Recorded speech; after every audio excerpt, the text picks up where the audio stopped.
నమస్తే welcome to 9+ news.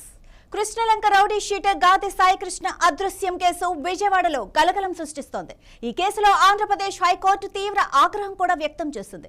Sai కృష్ణను ఈ నెల 29లోగా కోర్టులో హాజరుపరచాలని పోలీసులను ఆదేశించింది. ఒకవేళ సాయి కృష్ణను హాజరుపరచలేకపోతే కృష్ణలంక సీఐ నాగరాజుపై కేసు నమోదు చేయాల్సి వస్తుందని హైకోర్టు హెచ్చరించింది. ఈ పరిణామాలతో ఉన్నతాధికారులు సీఐ నాగరాజును వీఆర్ కు బదిలీ చేశారు. ఆయన స్థానంలో మురళీకృష్ణను కొత్త ఇన్స్పెక్టర్ గా నియమించారు.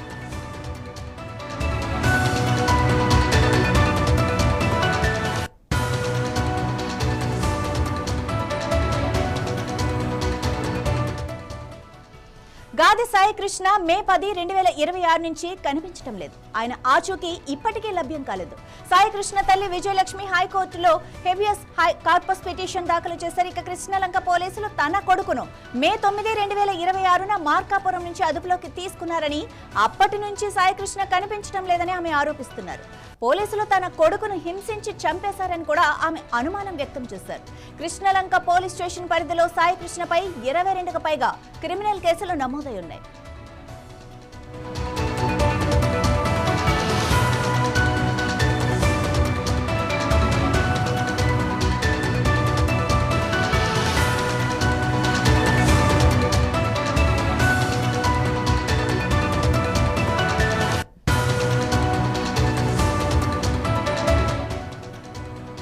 ముందుగా హైకోర్టు సాయి కృష్ణను జూన్ 15, 2026లోగా హాజరుపరచాలని ఆదేశించింది. కానీ సాయి కృష్ణ ఆచూకీ లభించకపోవడంతో గడువును జూన్ 29, 2026 వరకు పొడిగించింది.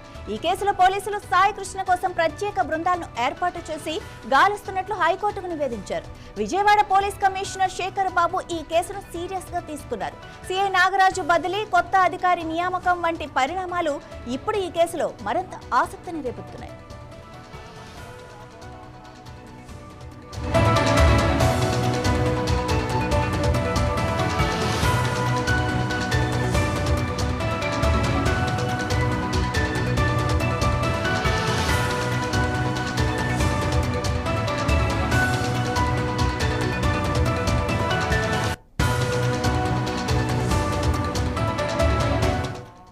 పోలీసుల వైపు నుంచి వస్తున్న వివరణలు, తల్లి విజయలక్ష్మి ఆరోపణలు పరస్పరం విరుద్ధంగా ఉన్నాయి. కోర్టు గడువులోగా సాయి కృష్ణను పోలీసులు హాజరుపరుస్తారా లేదా అనేది ఇప్పుడు ఉత్కంఠగా మారింది. చూడాలి ఈ కేసులో తదుపరి పరిణామాలు ఎలా ఉంటాయో అని. ఈ నెల 29లోగా సాయి కృష్ణ ఎక్కడ ఉన్నాడో తేలాల్సి ఉంది. ఒకవేళ తేలకపోతే సీఐ నాగరాజుపై భారతీయ న్యాయ సంహిత కింద కేసు నమోదయ్యే అవకాశాలు కూడా ఉన్నాయి.